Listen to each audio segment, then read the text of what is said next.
हैं। दूस, दूसरे शब्दों में हमें दो विषयों की चिंता है। पहला, उन सभी वस्तुओं की जो हमारे स्थूल तथा सूक्ष्म शरीरों से संबंध है, तथा दूसरा अपनी समस्त सामग्री सहित इस संसार की। किंतु हमसे भी ऊपर कुछ लोग हैं। ये है अध्यात्मवादी, जो न केवल अपने शरीरों, मनो तथा इस संसार के प्रति चिंतित रहते हैं, अपितु उस दिव्य विषय के प्रति भी जो शरीर, मन तथा संसार के ऊपर है। ये अध्यात्मवादी परम सत्य के बारे में अत्यधिक चिंतित है, जबकि सापेक्ष सत्य की प्रति बहुत ही कम। ये अध्यात्मवादी जो समानता संत, दार्शनिक, साधुरक, सुधारक, सुधारक, ईशादूत आदि कहलाते हैं, विभिन्न समयों पर संसार के विभिन्न स्थानों में प्रकट होते रहते हैं। ये परम सत्य की दिव्य सेवा करते हैं और दिव्य जगत के संदेश का प्रचार करके मानवता की भी सेवा करते हैं। इन अध्यात्मवादियों के अनुसार मनुष्य को कुत्ते तथा बिल्लियों जैसे निम्न पशु की अपेक्षा अधिक चिंता करनी चाहिए, क्योंकि ये पशु भी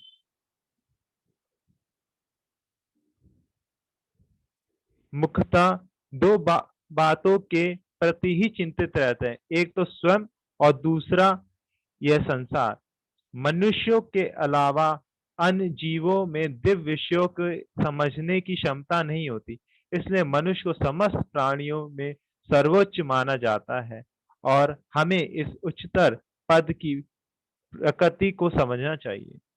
उत्पन्न हुए समस्त जीवों में सर्वोच्च जीव मनुष्य की चेतना जब पूर्णतः विकसित होती है, तो वह स्वयं से तथा उस जगत से भी जिसमें वह रह रहा है, उच्चतर विषयों के बारे में सोचने लगता है। अर्थात वह परम सत्य को समझने का प्रयास करता है। यह परम सत्य मनुष्य तथा संसार दोनों को ही निमित्त करता है और उसे जानकर अध्यात्मवादी अपनी गतिविधियों का नियमन नियमन सही मार्ग पर करता है। नियमन की यह विधि सामान्यतया श्रद्धा या धर्म की विधि कहलाती है। सारे सब सारे सब जगत में हमें धर्म का कोई ना कोई रूप मिलता है। निसंदेह जब मनुष्य धर्म विहीन होता है, तो वह पशुतुल्य बन जाता है। धर्म को चाहे विभिन्न देशों, कालों तथा लोगों के अनुसार वर्णित किया जाए, लेकिन सभी किस्सों में इसका लक्ष्य न्यूनाधिक परम सत्य ही होता है। परम सत्य अद्वय है, किंतु विभिन्न परिस्थितियों में के अंतर्गत विभिन्न धर्माचार्य या अध्यात्मवादी उन्हें भिन्न-भिन्न दृष्टिकोण से देखते हैं। कुछ अध्यात्मवादी परम सत्य को निर्विशेष शक्ति के रूप में देखते हैं, जिसे प्रायः निराकार ब्रह्म कहा जाता है, जबकि अन्य लोग उन्हें ईश्वर के सर्वव्यापक रूप में देखते हैं, जो समस्त जीवों के भीतर निवास करते हैं और सामान्यतः परमात्मा कहलाते हैं।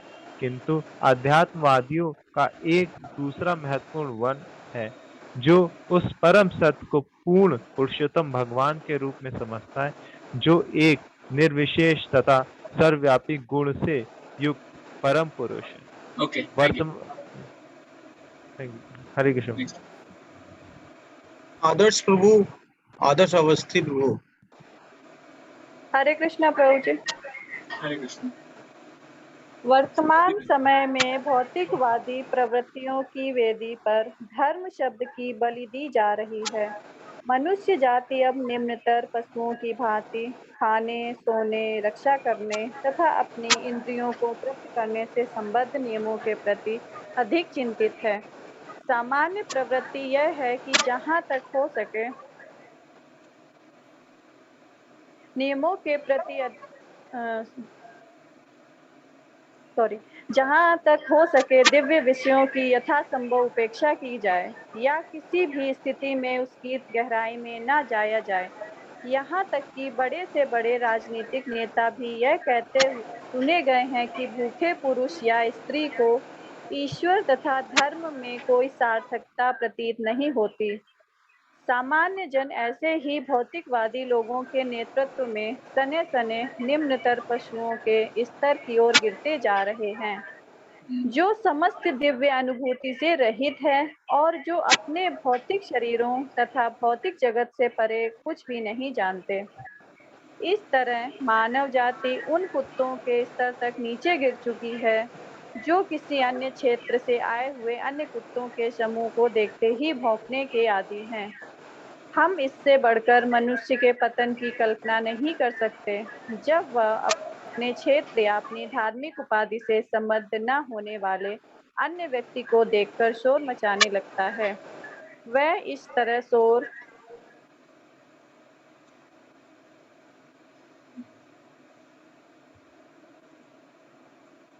मचाता है जैसे उसका किसी शेर या भेड़िए से सामना हुआ हो। दिव्य ज्ञान के बिना मानव जाति वस्तुतः शेरों तथा भेड़ियों के तुल्य बन गई है। इसलिए वर्तमान समय में यदि हम मानव जाति को पुनः स्वस्थ चित्तता में वापस ले जाना चाहते हैं तो परम ज्ञान के विषय में कुछ न कुछ समझना आवश्यक है। इसलिए बुद्धिमान जन नेताओं को अपनी शक्ति केवल खाने, सोने, रक्षा करने तथा भौतिक इंद्रिय तृप्ति करने की सांसारिक उन्नति में ही नहीं लगानी चाहिए। ऐसे नेताओं को जो यह सोचते हैं कि भूखे पुरुष या स्त्री के लिए ईश्वर तथा धर्म का कोई प्रयोजन नहीं है, यह सुस्पष्ट रूप से बता दिया जाना चाहिए कि इस संसार में ऐसा कोई भी पुरुष या स्त्री नहीं है जो आध्यात्मिकता का भूखा ना हो। औ- और यह कि वस्तुतः आध्यात्मिकता के लिए भूखे इन्हीं पुरुषों तथा स्त्रियों को इसी समय ईश्वर तथा धर्म का अर्थ समझने की आवश्यकता पहले की अपेक्षा कहीं अधिक है। इस प्रसंग में हम पेरिस में यूनेस्को की हाल ही की एक बैठक में भारत के पूर्व राष्ट्रपति डॉक्टर राधाकृष्णन द्वारा दिए गए भाषण का सारांश उद्धृत करना चाहेंगे। उन्होंने कहा, जब कोई राष्ट्र गर्व के कारण ईश्वर से विमुख हो जाता है और सांसारिक सफलता तथा वैभव पर ध्यान केंद्रित करता है तो उसका सर्वनाश हो जाता है। आज जिस बात की सर्वाधिक आवश्यकता है वह स्कूलों और वाचनालयों या दुकानों और फैक्ट्रियों का इतना पुनर्वास नहीं जितना मनुष्य का पुनर्वास है। यदि हमें नवीन विश्व समुदाय का सृजन करना है तो हमें मनुष्य का पुनः सृजन करना होगा। यदि हम मानव जाति का पुनर्वास सुधार करना चाहते हैं तो इस समय इतनी छिन्न भिन्न है कि जितने की पहले कभी नहीं थी। तो ईश्वर के साथ मनुष्य के अति महत्वपूर्ण संबंध को समझना पहले की अपेक्षा कहीं अधिक आवश्यक है।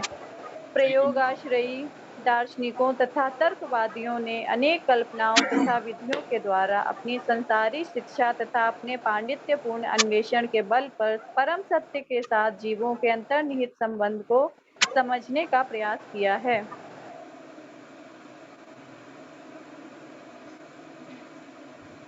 किंतु परम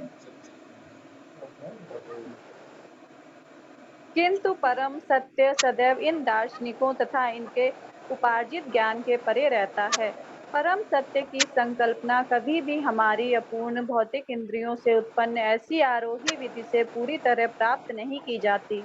ये प्रयोगाश्रयी दार्शनिक तथा तर्कशास्त्री भौतिक ज्ञान से उत्पन्न अहंकार के कारण अपनी अपूर्णता का अनुभव नहीं कर सकते। फलतः वे जिस चरम निष्कर्ष पर पहुंचते हैं वह नास्तिकतावाद होता है।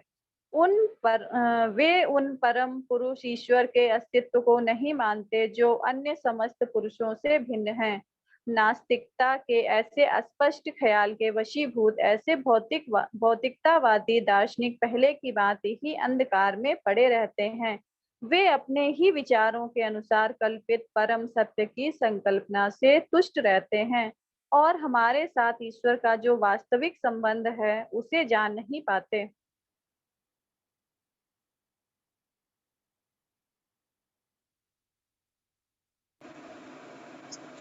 Yes, sir. Next. Next one, please. मैं पढ़ूं प्रभु जी? हरे कृष्ण प्रभु जी। हेलो। अंजन प्रभु. आनंद उमर प्रभु पढ़ सकते हैं चाहे, अगर हम अल्फाबेटिकल चल रहे हैं तो। यस गुरु जी बोलिए। आप पढ़ो रीडिंग आगे। करेंगे तो हाँ पढ़िए। वास्तविक अध्यात्मवादी साधारणीकरण की ऐसी विधि को मान्यता नहीं देते। वे इंद्रिय बोध को महत्व न देकर उन अधिकारी जनों से वास्तविक ज्ञान को उसकी विभिन्न श्रेणियों में प्राप्त करते हैं जिनको दिव्य ज्ञान का वास्तविक बोध है। यह बोध मानवीय व्यक्तित्व के आंतरिक गहनतर पक्ष से ही संभव हो पाता है। पूर्ण पुरुषोत्तम भगवान तथा हमारे साथ उनके संबंध के विषय में यथार्थ ज्ञान तो केवल इसी दिव्य विधि से प्रकट हो सकता है। क्योंकि पूर्ण पुरुषोत्तम भगवान परम है, इसलिए वे भौतिकतावादी जनों के समक्ष प्रकट होने अथवा न होने के अधिकार को अपने पास सुरक्षित रखते हैं। वे एक परम विधि से ही जाने जा सकते हैं और इंद्रियानुभूति की सापेक्ष विधि उन तक कभी नहीं पहुंच सकती। यदि ईश्वर हमारी सापेक्ष इंद्रियानुभूति के अधीन प्रकट हो सकते तब तो ईश्वर नहीं बल्कि हमारी इंद्रियानुभूति ही परम होती।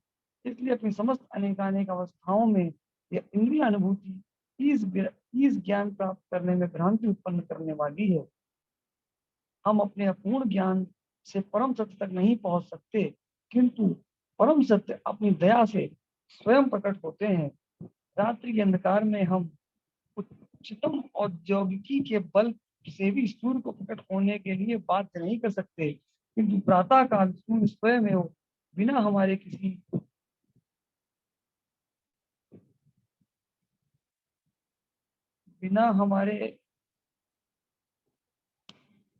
First line.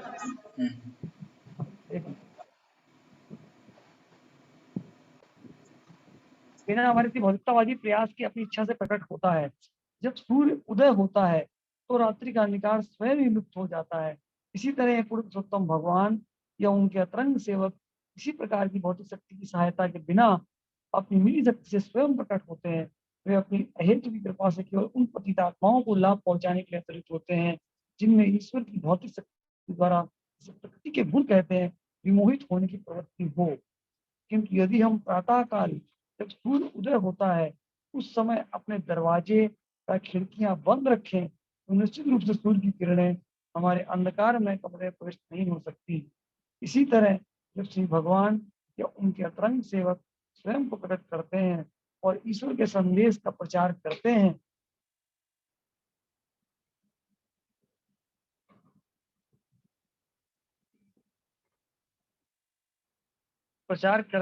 तो हमें अपने शरीर और मन के दरवाजों तथा खिड़कियों को बंद नहीं कर लेना चाहिए, अन्यथा श्री भगवान और उनके सेवकों से निकलने वाला प्रकाश हमारे भीतर प्रवेश नहीं करेगा।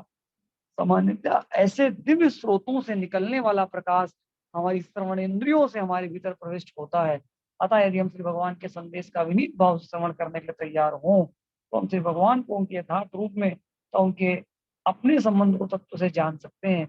उसी दिव्य भावना से हमने सामान्य जनों और विशेष रूप से सत्यान्वेषियों के लाभ हेतु इस पुस्तक कर्म योग को प्रस्तुत किया है। हम नहीं जानते तो अपने इस अल्प प्रयास में कहाँ तक सफल होंगे। यदि इसमें कोई दोष दिखे तो हम उनके लिए क्षमा प्रार्थी हैं। Thank you.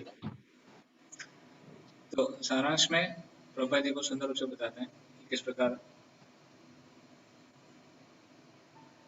तो इन दो विषयों के ऊपर इस ग्रंथ में चर्चा हो रही है, इस पुस्तक में चर्चा होने वाली है। एक तो स्वयं के बारे में, सभी वस्तुओं से हमारी जो स्थूल और सूक्ष्म शरीर के क्या संबंध है और सभी समस्त सामग्री सहित इस संसार की इन दोनों वस्तुओं के बारे में चर्चा होती है इस ग्रंथ में। तो प्रभुपाद जी यहाँ पर भगवान के अलग अलग अंडरस्टैंडिंग के बारे में बता रहे थे, कैसे भगवान को लोग अलग अलग तरह से समझते हैं। इन शॉर्ट प्रभुपाद जी बता रहे हैं यहाँ पे कि जब हमारी जो कृष्ण भावना भावी चेतना है वो जब जागृत हो जाती है, तभी हम भगवान को पूर्ण रूप से समझ सकते हैं। अन्यथा हम भगवान को परम सत्य के रूप में हम पूर्ण रूप से समझना हमारे लिए मुश्किल है।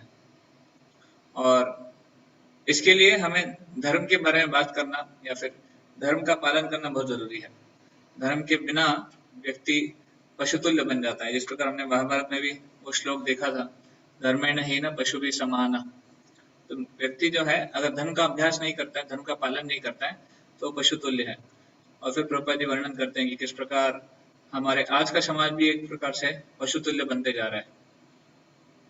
तो धर्म में भी भगवान को अलग अलग तरीके से समझा जाता है, भिन्न भिन्न दृष्टिकोण से समझते हैं। कोई उनको निर्विशेष रूप से देखता है, कोई उनको निराकार ब्रह्म के रूप में देखते हैं, तो कोई उनको भगवान के रूप में देखते हैं। तीन प्रकार से भगवान को समझ सकते हैं, ब्रह्मन, परमात्मा या भगवान।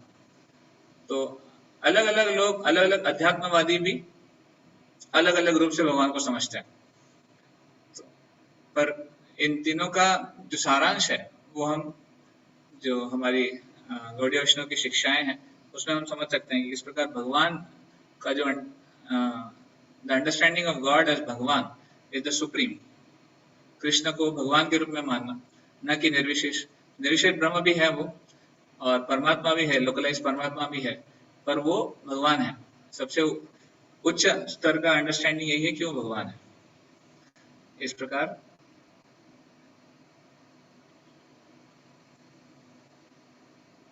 फिर प्रभुपाद जी बता रहे कैसे हम लोग आहार, निद्रा, भय, मैथुन के चक्र में पशुतुल्य जीवन बिता रहे हैं।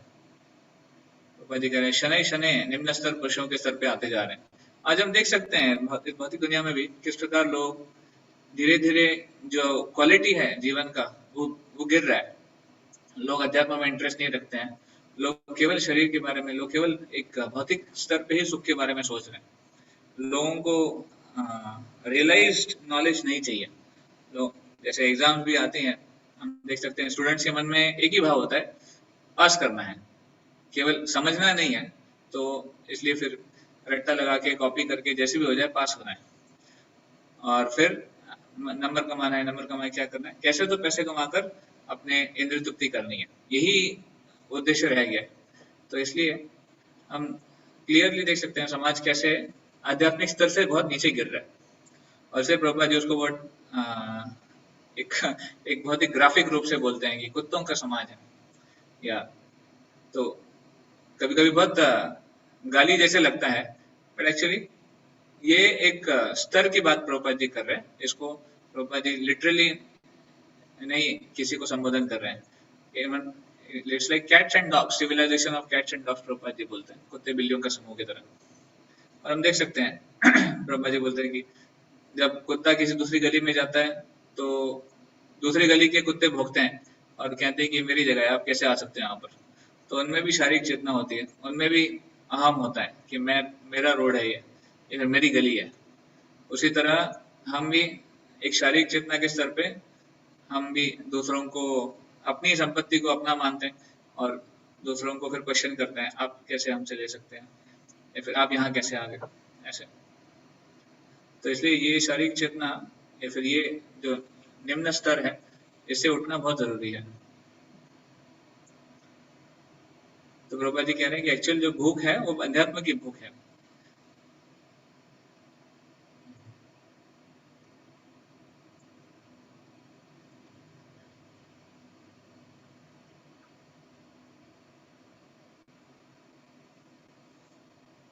ओके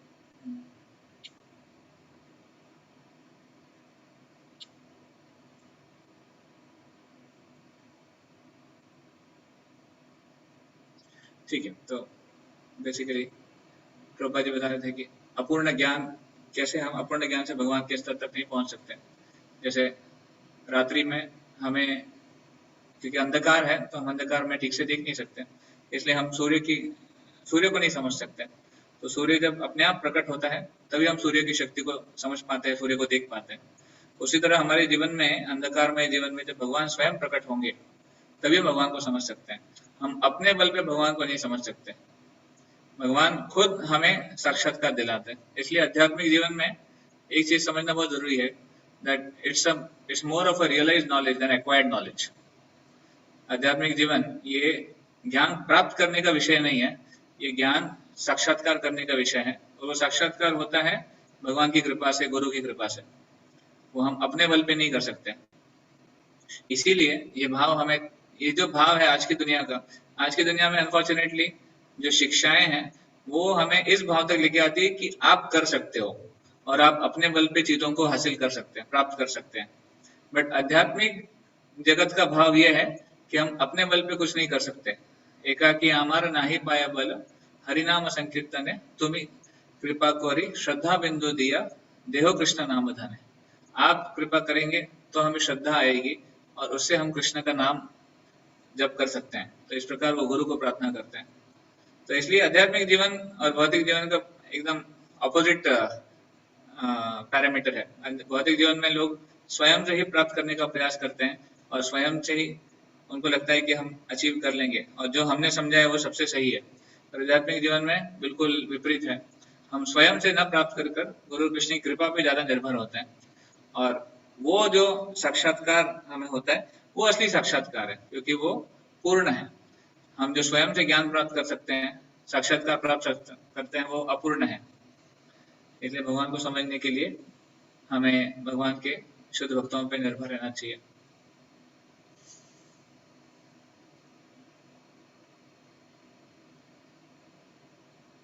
हाँ, तो अंत में प्रभुपाद जी बोलते हैं भूमिका में कि अगर हम भगवान के संदेश को विनीत भाव से श्रवण करने के लिए तैयार हो तो हम भगवान को यथार्थ रूप में देख सकते हैं।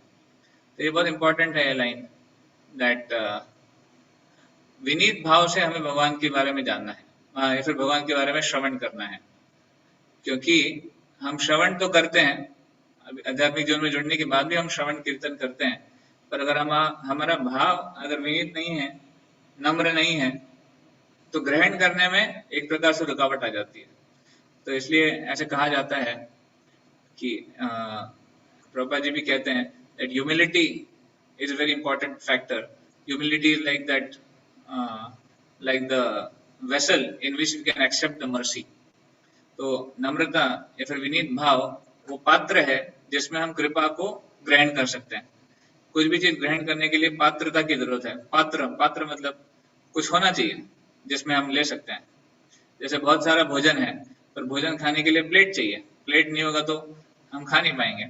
उसी तरह कृपा, गुरु और कृष्ण और साधु वर्ग परंपरा ये कृपा करने के लिए तैयार है, पर हमें पात्रता चाहिए। हमारी पात्रता क्या है?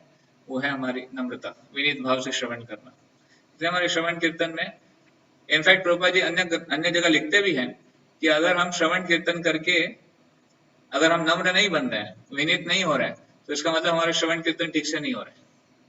Shravan kirtan should lead to humility, hearing reading should lead to humility, तो शुड लीड टू ग्रेटिट्यूड। तो कृतज्ञता, नम्रता, ये भाव अगर जागृत नहीं हो रहे तो हमारे श्रवण कीर्तन में कहीं ना कहीं कुछ कमी है, अन्यथा ऐसा नहीं होता। जैसे बहुत बड़ा साइंस है, भगवान के बारे में जानना, समझना, उनके सुनना बहुत बड़ा साइंस है। और इस साइंस को जब हम ठीक से अप्लाई करेंगे गुरु कृष्ण की गाइडेंस से, तो फिर हम उसको समझ पाएंगे। तो इसलिए पहला अध्याय दिव्य ज्ञान। इस पूरी किताब में 2 ही अध्याय प्रभुपाद जी ने दिए हैं। 2 अध्याय में ही पूरा ये ग्रंथ प्रभुपाद जी ने उद्धृत किया है। ठीक है, तो हम पहला अध्याय पढ़ेंगे। तो अंकुश प्रभु पढ़ सकते हैं। अंकुश प्रभु है क्या?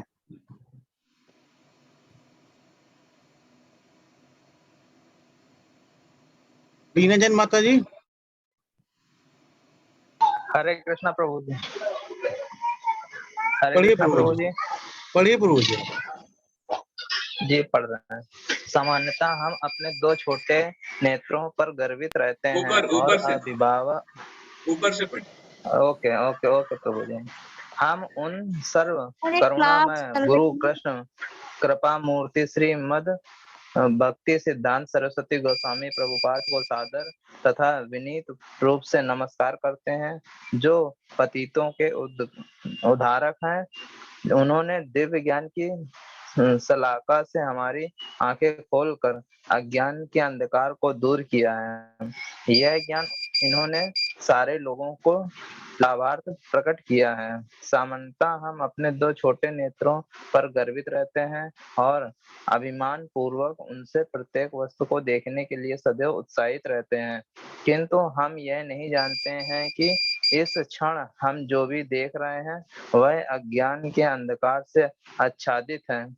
अतः उसे या तो हम गलत देख रहे हैं या आंशिक रूप से देख पा रहे हैं। यह तथ्य नहीं है कि हम प्रत्येक वस्तु को उसके सही रूप में मात्र अपनी नेत्र शक्ति लगाकर देख सकते हैं। हर प्रातः काल जब सूर्य उदय होता है तो हम उसके विशाल पिंड को एक लघु चक्र के रूप में देखते हैं। निसंदेह सूर्य पृथ्वी से भी बहुत बड़ा है जिस पर हम रह रहे हैं।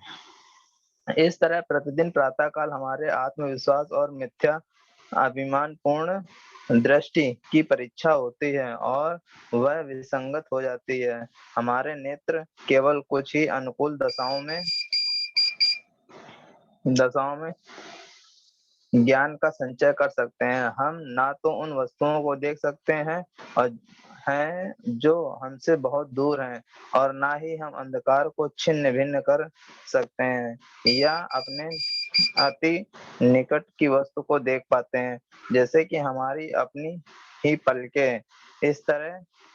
इस तरह भौतिक प्रकृति द्वारा उत्पन्न कतिपय अनुकूल परिस्थितियों में ही हम अपने नेत्रों पर गर्व कर सकते हैं, अन्यथा अद्भुत नेत्रों के होते हुए भी हम वस्तुओं को उनके ही परिप्रेक्ष्य में देख नहीं सकते हैं जो नेत्रों के लिए सत्य है।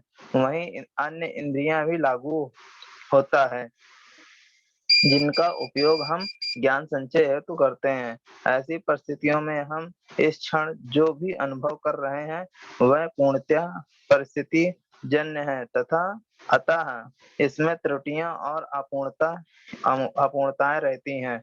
इन ब्रह्मपूर्ण धारणाओं को ना तो स्वयं त्रुटि करता, ना ही ऐसी ही त्रुटि करने वाले अन्य व्यक्ति कभी भी सुधार सकते हैं। प्रभु जी आगे बढ़ाइए। Thank you. वेलकम प्रभु जी। दीना माता जी।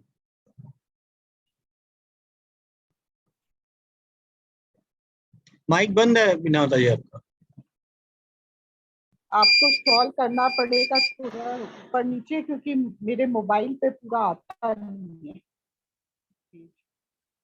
प्रभु जी मैं पढ़ रहा हूँ यहाँ से पढ़, यदि हम आप पढ़ लें तो पढ़िए। माता जी कंटिन्यू। ओके। यदि हम अंधेरे में किसी वस्तु को देखना चाहते हैं तो हम केवल अपने नेत्रों का ही उपयोग नहीं कर सकते, हमें देखने में सहायता करने वाले किसी अन्य साधन पर निर्भर रहना होगा। अतः अंधेरे में कोई वस्तु अपने पूर्ण रूप में हमें ज्ञात नहीं हो पाती।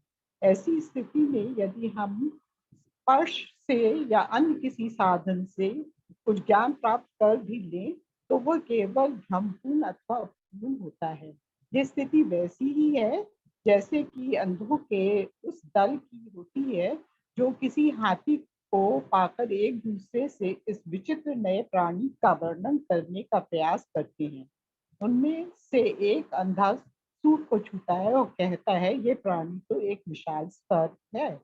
दूसरा अंधा उसके पांव छूकर कहता है नहीं, ये तो एक विशाल खंबा है। आपको थोड़ा स्क्रॉल करना इत्यादि। किंतु घनांधकार में वस्तुओं को देखने का केवल एक ही उपाय है। यदि कोई व्यक्ति अंधेरे में प्रकाश का कोई स्रोत ले आए तो वस्तुओं को उनके यथार्थ रूप में देख पाना पूरी तरह संभव है। इसी तरह से हमारे उपदेशकों द्वारा ज्ञान का दीपक प्रज्वलित किया जाता है और हम वस्तुओं को यथार्थ रूप में केवल अपने उपदेशक की कृपा से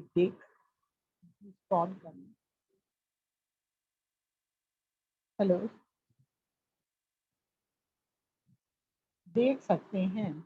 हमें अपने जन्म से ही अपने उपदेशकों की कृपा से ज्ञान संचित करने का अभ्यास है। ये उपदेशक चाहे पिता हो, माता हो या कि शिक्षक, हम ऐसे ही उपदेशकों की सहायता से प्रगतिशील ज्ञान के मार्ग पर अग्रसर हो सकते हैं, जिसमें हम विनय पूर्वक श्रवण करके अनुभव एकत्र करते हैं। हम अपने उपदेशकों की कृपा से ही ज्ञान के पथ पर अग्रसर होते हैं। वर्णमाला सीखने से लेकर अपने विश्वविद्यालयीन स्तर तक यदि हम और भी आगे चलकर दिव्य ज्ञान प्राप्त करना चाहते हैं, तो सर्वप्रथम हमें योग्य दिव्य उपदेशक ढूंढना चाहिए जो हमारा मार्गदर्शन कर सके। हम अपने स्कूलों तथा कॉलेजों के शिक्षा के द्वारा जो ज्ञान संचित करते हैं, वह हमें वर्तमान जीवन काल में किसी एक विशेष विषय के अध्ययन में थोड़े समय के लिए सहायता कर सकता है, किंतु यह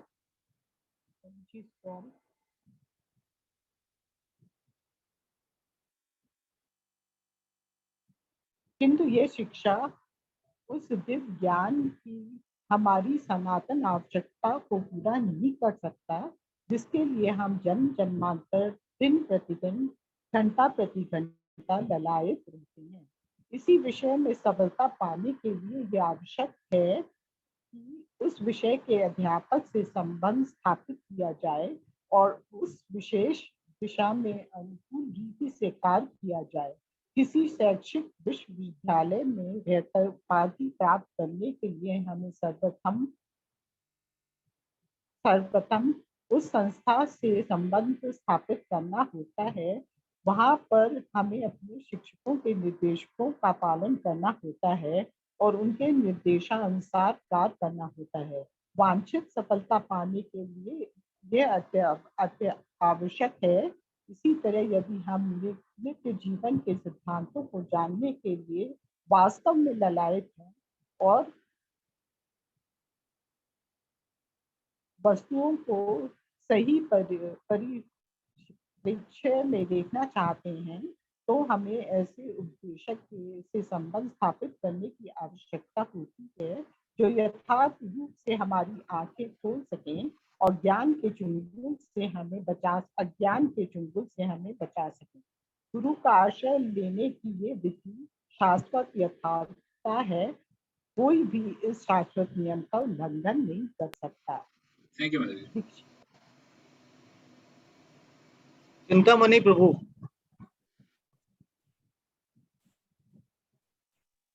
हरे कृष्णा प्रभु जी। दीक्षा की प्रक्रिया उस तिथि से आरंभ होती है जब हम गुरु के साथ अपना दिव्य संबंध स्थापित कर लेते हैं। उपनिषदों तथा संबंध शास्त्रों का आदेश है कि व्यक्ति को चाहिए कि अत्यंत आदर पूर्वक उन गुरु के चरणों का आश्रय ले जो सभी शास्त्रों में पारंगत हो तथा जिन्होंने दिव्य ज्ञान में सिद्धि प्राप्त कर ली हो। दिव्य ज्ञान में सिद्धि प्राप्त करने के लिए मनुष्य को गुरु शिष्य परंपरा को, जो एक आध्यात्मिक परंपरा है, अनुशीलन एवं अभ्यास के साथ स्वीकार करना चाहिए तथा उसमें शिक्षा प्राप्त करनी चाहिए। प्रायः विभिन्न आध्यात्मिक संघों या समुदायों के व्यवसायिक अध्यक्षकों में इस आध्यात्मिक पूर्णता के स्तर का अभाव रहता है, अतः उनमें आध्यात्मिक गुरु बनने की योग्यताएं नहीं होती। अतः औपचारिकता या प्रथा के अनुसार ऐसे व्यवसायिक गुरुओं की शरण लेने से कोई लाभ नहीं होता। जब तक आध्यात्मिक अनुशासन का पालन न किया जाए, तब तक आध्यात्मिक पूर्णता प्राप्त करना संभव नहीं है। पूर्ण पुरुषोत्तम भगवान श्री कृष्ण ने जो आदर्श आध्यात्मिक गुरु हैं, उन अपने शिष्य महान योद्धा अर्जुन से श्रीमद् भगवद गीता के दर्शन का कथन किया। आध्यात्मिक गुरु तथा शिष्य के बीच के संबंध का यह एक सम्यक उदाहरण है। अर्जुन श्री कृष्ण के अंतरंग सखा थे इसलिए श्री कृष्ण ने उनसे उससे समस्त शास्त्रों के सार श्रीमद् भगवत गीता की व्याख्या की। क्योंकि हम अपने सांसारिक कार्यों को पूरा करने में सदैव अत्यंत व्यस्त रहते हैं, अतः हम उदर पोषण और उससे संबंध विषयों के सांसारिक दर्शन के अतिरिक्त किसी भी दर्शन को नहीं समझना चाहते। हमें उदर पोषण के इस दर्शन की अनेक शाखाओं उप शाखाओं को विभिन्न दिशाओं में विस्तृत कर रखा है। अतएव नित्य जीवन प्राप्त करने के दर्शन को समझने के लिए, जिसके लिए हम जन्म जन्मांतर संघर्ष करते हैं, हमें शायद ही कोई समय मिलता हो। अर्जुन ने श्री कृष्ण को कुरुक्षेत्र के युद्ध स्थल में दो विरोधी सेनाओं के बीच में रथ स्थापित करने के लिए कहा। तत्पश्चात उन्होंने युद्ध करने से इनकार कर दिया। ऐसा करते समय अर्जुन एक सामान्य व्यक्ति के समान व्यवहार कर रहे थे, जो दार्शनिक अज्ञानता तथा दुर्बलता से अभिभूत रहता है। तब श्री कृष्ण ने उन्हें श्रीमद् भगवत गीता के ज्ञान से प्रकाशित किया। इस तरह युगों युगों से पूर्ण पुरुषोत्तम भगवान तथा उनके प्रिय विश्वस्त भक्तजन संसार के लोगों का अज्ञान अंधकार दूर करके अपनी असीम दया प्रदान कर रहे हैं। यदि वे हमें ऐसी दया प्रदान न करते तो हम कभी भी दिव्य ज्ञान प्राप्त न कर सके होते। Thank you. I think revise, मैं इसको रिवाइज करता हूँ थोड़ा।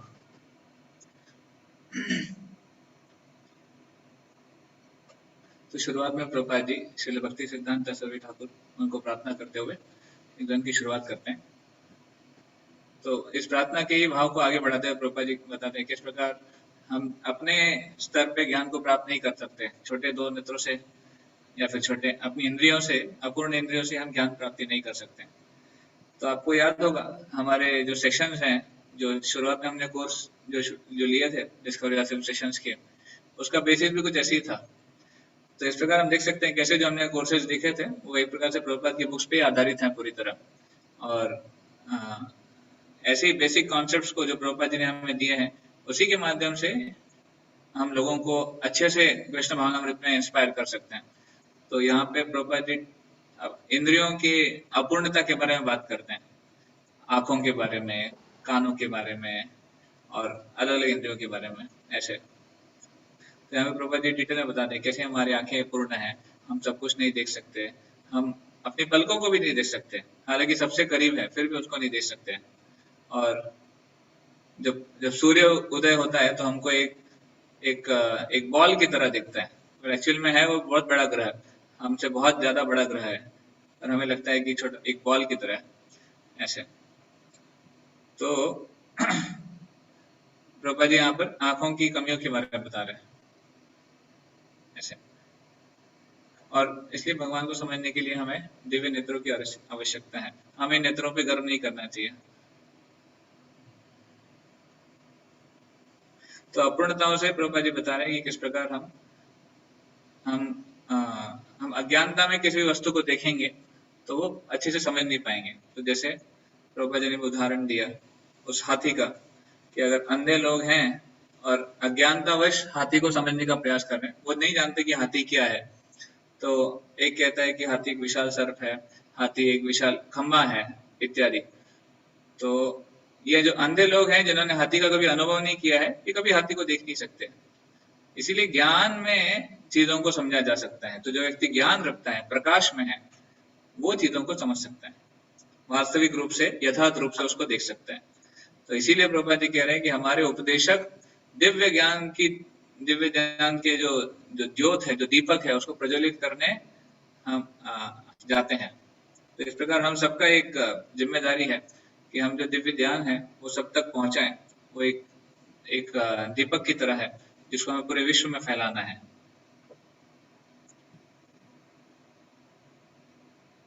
और प्रभुपाद जी फिर वहां पर बताते हैं कि अज्ञानता से ज्ञान में आने के लिए हमें उपदेशक की जरूरत है, इन शॉर्ट गाइड या फिर इंस्ट्रक्टर्स बोल सकते हैं। तो हर स्थिति में हम गाइड के ऊपर डिपेंडेंट हैं। तो प्रभुपाद जी बोलते हैं कि इस प्रकार हम जब कॉलेज में गए थे, स्कूल में, पहले स्कूल में हम कुछ सीख रहे थे तो वहां पर भी वर्णमाला हमें ABCD क ख ग घ ये हमारे शिक्षकों ने सिखाया, उपदेशकों ने सिखाया और उनसे ही हम लोग सीखे। उसके बाद कुछ भी हम सीख रहे हैं, जीवन भर हम जो भी सीखते हैं उपदेशक के माध्यम से ही सीखते हैं। तो ये जो शिक्षा की, ये जो शिक्षा और दिव्य ज्ञान की हमारी जो सनातन आवश्यकता है, उसको हमेशा, उसके लिए हमेशा ललायित रहते हैं हम लोग शिक्षा के लिए। तो सफलता प्राप्त करने के लिए हमें एक प्रॉपर अध्यापक के पास जाना चाहिए। जैसे हम यूनिवर्सिटीज में, अपने कॉलेज में एक प्रॉपर अध्यापक के नीचे जाके शिक्षा ग्रहण करते हैं और डिग्री ग्रहण करते हैं। तो हमें वास्तविक जीवन के बारे में भी किसी अध्यापक के पास, किसी शिक्षक के पास जाकर सीखना चाहिए कि वास्तविक जीवन क्या है, उसको कैसे समझा जाए, और इस प्रकार वो हमें बचा सकते हैं, जो भौतिक जीवन है उसके चंगुल से हमें बचा सकते हैं।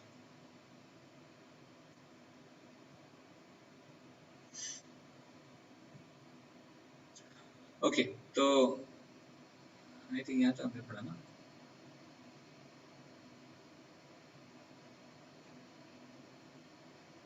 कहाँ तक हमने पढ़ा, मैं थोड़ा भूल गया। अच्छा नहीं, हाँ प्रभा जी यहाँ तक पढ़ा। ओके, तो प्रभा जी यहाँ पर दीक्षा की प्रक्रिया के बारे में बताते हैं कि दीक्षा का मतलब क्या है।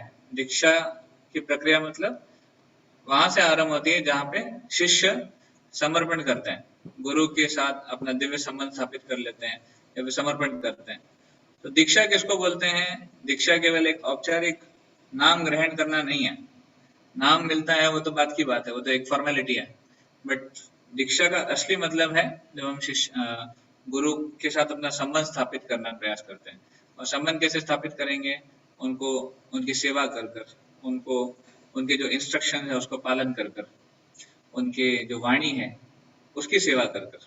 तो गुरु की सेवा मतलब उनके वाणी की सेवा, उनके द्वारा जो उपदेश दिए गए हैं उसका पालन करना। इससे हमारा और गुरु का संबंध जो है वो स्थापित होता है। तो जो गुरु दिव्य ज्ञान में पारंगत है, ऐसे गुरु से ज्ञान लेना चाहिए। ऐसे प्रभुपाद जी आपको समझा रहे हैं आध्यात्मिक गुरु क्या होता है। तो भगवान ने अनेक हमें गुरु परंपरा भी दी है और शास्त्रों भी दी है, जिससे शास्त्रों से हम निचोड़ को समझ सकते हैं। तो इन सारे माध्यम से हम भगवान को समझ सकते हैं। तो भगवान प्रभुपाद जी बता रहे कैसे अर्जुन ने भी गुरु ग्रहण किए थे। अर्जुन भी जब जब युद्ध भूमि में थे तो अर्जुन ने भी कृष्ण को गुरु के रूप में माना था और उनकी अज्ञानता दूर हो गई थी। अर्जुन जिस बहुत ही विकट स्थिति में थे, कुछ चीजों को समझ नहीं पा रहे थे ठीक से, तो जब उन्होंने कृष्ण को अपने गुरु के रूप में स्वीकार किया तो वो समझ गए। इस प्रकार हम भी जब जीवन में गुरु के रूप में किसी अधिकृत व्यक्ति को स्वीकार करते हैं, उनसे सुनते हैं, उनकी सेवा करते हैं, तो हमारे जीवन का भी जो अंधकार है वो दूर हो सकता है।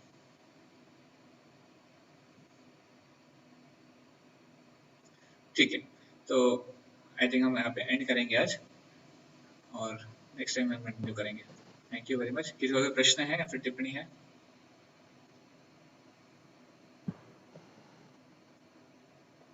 हरे कृष्णा प्रभु जी।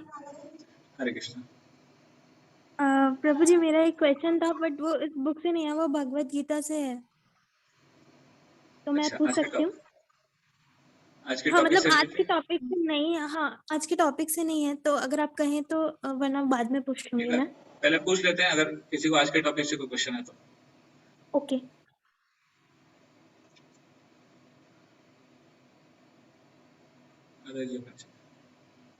ठीक है, तो आज के टॉपिक से कोई प्रश्न नहीं है।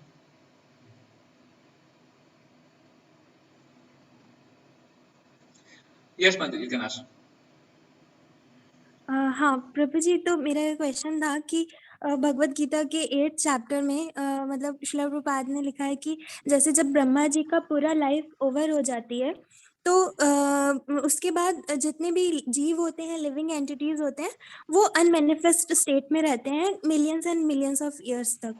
तो मतलब ऐसा नहीं है कि मतलब मुझे इसमें भगवान की जो एनर्जी है वो अचिंत्य है, हम उसको नहीं समझ सकते, लेकिन फिर भी मेरे मन में ऐसा क्वेश्चन आया कि ऐसा मतलब हम अनमैनिफेस्ट रहते हैं, लेकिन जो सोल है वो तो एटर्नली एक्टिव है, हमेशा एक्टिव है सोल। और उस समय जब ब्रह्मा जी का लाइफ खत्म हो जाती है तो जो सोल है वो उसका तो अभी इतना एक्टिव है इस बॉडी में, तो फिर एटर्नली तो वो बहुत ही एक्टिव है, वो कभी भी नहीं मतलब वैसे नहीं रह सकता आइडियल स्टेट में। तो उस अनमैनिफेस्ट स्टेट में जब भौतिक प्रकृति नहीं है तो केवल आध्यात्मिक प्रकृति है, मतलब आध्यात्मिक जगत है, लेकिन आध्यात्मिक जगत में तो ऐसे जा नहीं सकते, तो फिर वो कहाँ रहते हैं, मतलब फिर कौन सी दुनिया में, बिकॉज मटेरियल नहीं है और स्पिरिचुअल है बट उसमें ऐसे नहीं जा सकते, तो फिर ठीक है। कहाँ रहते हैं वो? देखिए, 2 बार ऐसी स्थिति होती है। एक तो होता है ब्रह्मा जी की रात में, और एक होता है ब्रह्मा जी की मृत्यु के बाद। तो ब्रह्मा जी की रात में इस प्रकार वर्णन आता है कि जो सृष्टि है उसका भी कुछ हद तक विनाश हो जाता है, और ब्रह्मा जी को फिर अगले दिन सुबह वापस पूरी सृष्टि रचना करनी पड़ती है। तो तब तक जो है सारे जीवात्मा महाविष्णु के उदर में निवास करते हैं। एक अनमैनिफेस्टेड, जब अनमैनिफेस्ट मतलब इस प्रॉपर्टी जी जब अनमैनिफेस्ट कहते हैं उसका मतलब है कि उनको, हालांकि जीवात्मा एक्टिव है, पर एक्टिव जीवात्मा को एक शरीर चाहिए, तब वो अपनी एक्टिविटी को प्रदर्शित कर सकते हैं।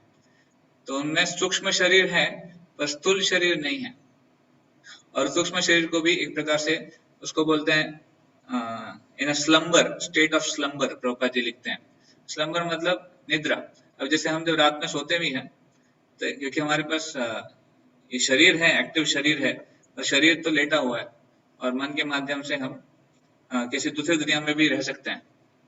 जब सपने देखते हैं तो दूसरी दुनिया में होते हैं, पर जो एक डीप स्लीप होती है उसमें आप देखेंगे कि हम सपने भी नहीं देखते हैं, उसको बोलते हैं डीप स्लीप। तो जो स्टेट ऑफ स्लम्बर है वो उसी तरह होता है कि जीवात्मा एक लंबी नींद में है और बिना किसी चेतना के। पर इसका मतलब नहीं है कि उसके कर्म के फल सब नष्ट हो गए, इसका मतलब ये नहीं है। जब अगली बार सृष्टि होगी तब वापस उसके कर्मों के फलों के अनुसार उसको शरीर प्राप्त होता है। तो ब्रह्मा जी की रात में इस प्रकार होता है, और ब्रह्मा जी की मृत्यु के बाद भी सभी जीवात्मा एक प्रकार से महत्वतः एक प्रकार से अनमैनिफेस्ट स्टेट में आ जाते हैं और वापस मैनिफेस्ट हो जाते हैं। एक्चुअली तो ये हमारे it's very difficult for us to conceive about it because we don't have the experience of eternality. हमें शाश्वतता का एक्सपीरियंस तो है, बट अभी हम भूल गए उसको कि क्या होती है शाश्वतता। अभी हम सब टाइम जोन में है, टाइम बाउंड है, इसलिए हमें समझ में नहीं आता है कि ब्रह्मा जी की मृत्यु होने के बाद क्या होगा। सारी सृष्टि, सारे जो भौतिक जगत है वो भगवान के रोम में समा जाएंगे। जब भगवान श्वास लेंगे अंदर तो सब कुछ वापस समा जाएगा, पर वापस जब श्वास भगवान छोड़ते हैं तो सभी ब्रह्मांड के रूप में सब कुछ वापस प्रकट हो जाएगा। तो it's a eternal process which goes on and on and on, जब तक हम अपने आप को आध्यात्मिक जगत में नहीं लेके जाते। ये सब भौतिक जगत में हो रहा है क्योंकि महाविष्णु, गर्भदक्ष विष्णु, ये सब भौतिक जगत के पार्ट है। So it keeps on happening in the material world.